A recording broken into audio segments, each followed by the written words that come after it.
Nagsimula ang pelikula sa isang mag-asawa na nagtatago sa kabukiran na sina Don at Alice. Kasama nila sa loob ang iba pang nakaligtas. Nag-aalala si Alice tungkol sa kanilang mga anak na nag-school trip sa ibang bansa. Habang kumakain sila ay may biglang kumatok sa pinto at nang marinig ni Alice ang boses ng bata sa labas ay sinabi niyang papasukin ito. Agad namang binuksan ni Don ang pinto at agad na hinayla papasok ang bata. Maya't maya nung sinilip ng isa sa mga kasama ni Don ang bintana ay agad naman siyang sinunggaban ng isang zombie at kinagat. Hinayla ni Jacob ang babae at agad naman itong naging infected at inatake ito. Agad namang hinampas ni Don ang babae. Nagsitakbo ang iba nilang kasamahan at nagsipasok naman ang mga zombie kaya nagsitakbohan sila Alice paakyat para makaligtas. Nung mapatay ni Don ang isang zombie ay agad na din siyang umakyat sa taas para hanapin si Alice. Samantala ay nakagat na ng mga zombie ang ilang mga kasamahan ni Don. Nakita na ni Don si Alice sa kwarto. Nang hinayla na niya ito upang makatakas na sila ngunit ayaw namang iwanan ni Alice ang batang lalaki. Nang aatakihin na ng isang zombie si Don ay sinara niya ang pinto ng banyo at tumakas sa bintana kaya't naiwan sila Alice. Pagkasara ng pinto ni Alice sa pinto ng kabilang kwarto ay sumigaw siya kay Don sa bintana para tulungan sila. Nakita siya sa bintana ni Don ngunit nagpatuloy lang ito sa pagtakbo habang nakikita siyang inaatake ng mga zombie. Nang makita si Don ng mga zombie ay hinabol siya ng mga ito kaya tumakbo si Don patungo sa ilog. Pagkarating sa pantalan ay nakita niya si Jacob na nasa bangka. Nakasakay si Don sa bangka ngunit nahulog si Jacob sa tubig. Tinulugan siya ni Don ngunit hinayla naman ito ng zombie at dinagtagal ay nahawa na din si Jacob. Agad namang tumakas si Don, bakas sa mukha ni Don ang takot at kalungkutan. 28 weeks later pagkatapos tumama ang range virus ay tumulong na ang American Force sa repatriation ng Britain matapos mamatay ang mga zombie sa gutom.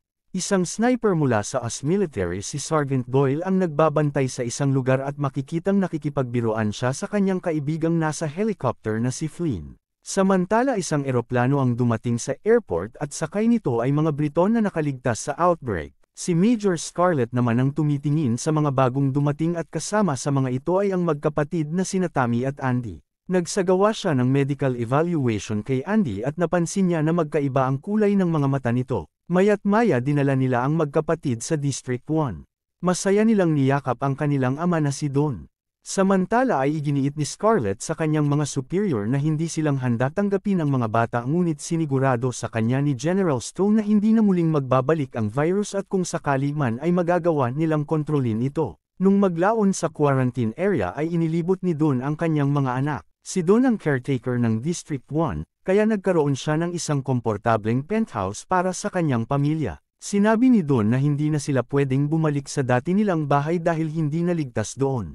Maya't maya ay tinanong ni Andy ang kanilang ama tungkol sa kanilang ina. Nagsinungaling si Don na natrap at nakagat si Alice at nung binalika niya ito ay zombie na.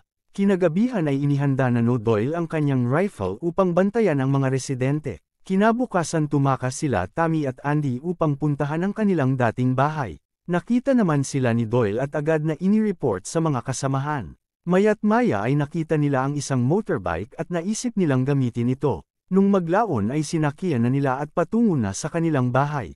Nung sa District 1 ay nalaman ni Don na nawawala ang dalawa. Samantala ay nakapasok na ang magkapatid sa kanilang bahay at kinuha nila ang picture ni Alice. Umakyat sa hagdan si Andy papunta sa attic at doon ay nakita niya ang kanyang ina at agad naman itong niyakap ng napakahigpit. Sa labas ng bahay ay dumating na ang mga sundalo. Kumuwala si Andy sa kanyang ina at agad tumakbo palabas ng bahay at doon ay dinala sila pabalik kasama si Alice. Nung nasa District 1 na sila ay iginapos nila sa stretcher si Alice, tinanong nila ito ngunit hindi naman ito sinasagot. Pagkatapos ay nakita ni Scarlett na may kagat ito ng zombie sa braso. Samantala ay laking gulat ni Don nang sabihin sa kanya na buhay pa ang kanyang asawa. Tinanong niya ang dalawa kung bakit tumakas ang mga ito ngunit sinabi sa kanya ni Tammy bakit. Sinabi mong patay na si Mommy. Nagsinungaling na naman si Don at sinabing naguguluhan din siya at dapat maging masaya na lang sila dahil buhay pa ang kanilang ina. Maya't maya kinumpirma naman ni Scarlett na infected si Alice ngunit wala namang mga sintomas ito. Sinabi niya sa general na maaaring may immunity si Alice sa virus ngunit infected pa rin ito at maaari pa ring makahawa sa iba. Nagpasya si General Stone na kailangang patayin si Alice kahit na ipagpilitan pa ni Scarlett na maaaring pag-aralan ito upang makagawa ng antidote sa virus. Pumasok si Don sa kwarto umiiyak at humihingi ng tawad kay Alice dahil sa pag-iwan sa niya dito. Sinabi naman ni Alice na mahal niya pa din si Don, dahil sa sobrang tuwa na halikan ito, at dahil sa paghalik ay nahawa ito. Pagkatapos ay nagwala ito at sumukang dugo. Pilit na kumikawala si Alice sa pagkagapos nang makita niya si Don na nagiging isang zombie. Bigla siyang inatake ni Don at pinagkakagat sa leeg at dinukot ang kanyang dalawang mata. Pagkatapos ay inatake din ni Don ang mga sundalo sa labas. Nakita ni General Stone ang lahat ng mga nangyari kaya in-announce niya ang Code Red upang mapigilan ang outbreak. Agad na nai-lockdown ng mga sundalo ang buong District 1 at sa detention room ay sinabi ng isang sundalo sa magkapatid na babalikan sila nito. Ngunit nung pagbalik ay naging zombie na ito at inatake nito ang magkapatid. Binaril ni Scarlett ang sundalo at dinala niya ang dalawa sa isang ligtas na lugar. Laking gulat ni Andy nang makita niyang naging zombie na din ang kanilang ama at inatake ang mga tao doon. Dumami na ng dumami ang mga infected.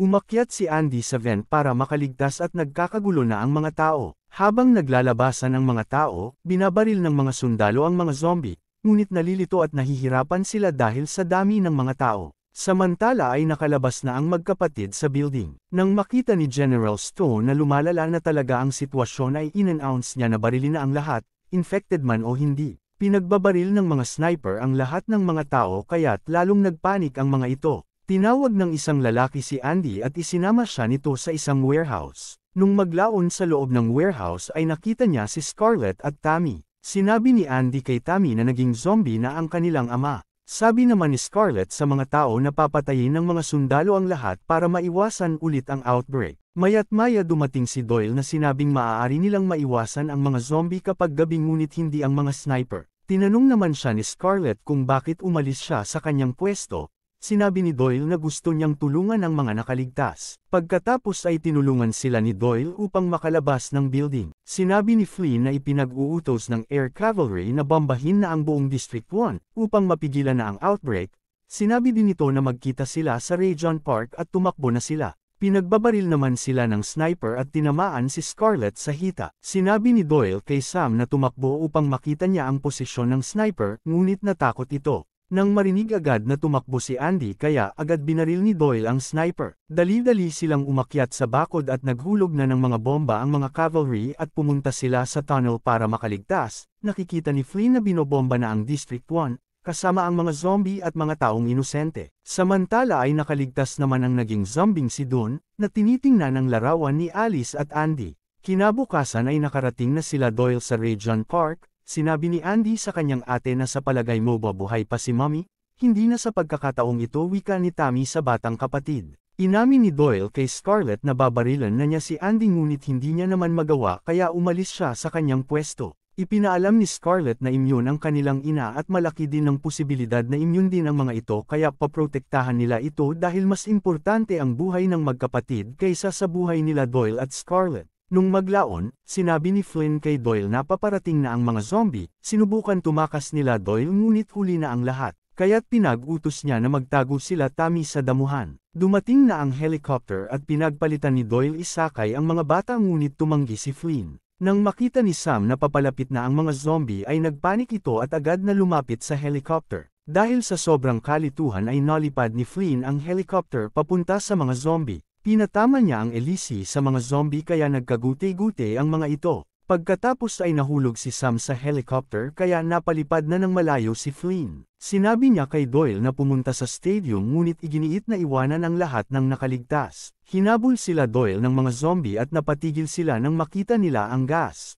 Agad naman silang pumasok sa isang kotse at isinara ang pinto. Inilampag sila ng mga zombie hanggang sa mamatay ang mga ito dahil sa gas. Sinubukan pa under ni Scarlett ng kotse ngunit ayaw namang nitong mag-start. Makita ni Doyle na sinusunog ng mga sundalo ang mga zombie sa likod. Sinabi niya kay Scarlett na dalhin ang mga bata sa stadium. Pagkatapos ay lumabas si Doyle para itulak ang kotse. Nang papalapit na ang mga sundalo ay sinabi niya kay Scarlett na start na ang kotse at sa wakas ay humandar na ito. Sa kasamaang palad ay naabutan si Doyle ng mga sundalo kaya nasunog ito. Umiyak ang tatlo ngunit wala silang magawa kaya pinagpatuloy nila ang kanilang biyahe. Pinagbabaril naman sila Scarlett ng isang chopper. Agad naman pumasok sila sa underground para makaiwas ang mga ito. Paglabas nila sa kotse ay kinuha ni Scarlett ang rifle ni Doyle. Nang makarating na sila sa madilim na lugar ay ginamit ni Scarlett ang rifle night vision ni Doyle para makita nila Ming kanilang daanan. Nadulas ang dalawa at hindi na sila makita ni Scarlett. Maya't maya ay nakita na niya si Tammy ngunit lumabas si Don at kinuha nito ang rifle at pinaghahampas si Scarlett hanggang sa mamatay. Nang tumahimik na ang lahat, nakita ni Tammy ang rifle ni Doyle at pagkasilap sa scope ay nakita niyang patay na si Scarlett.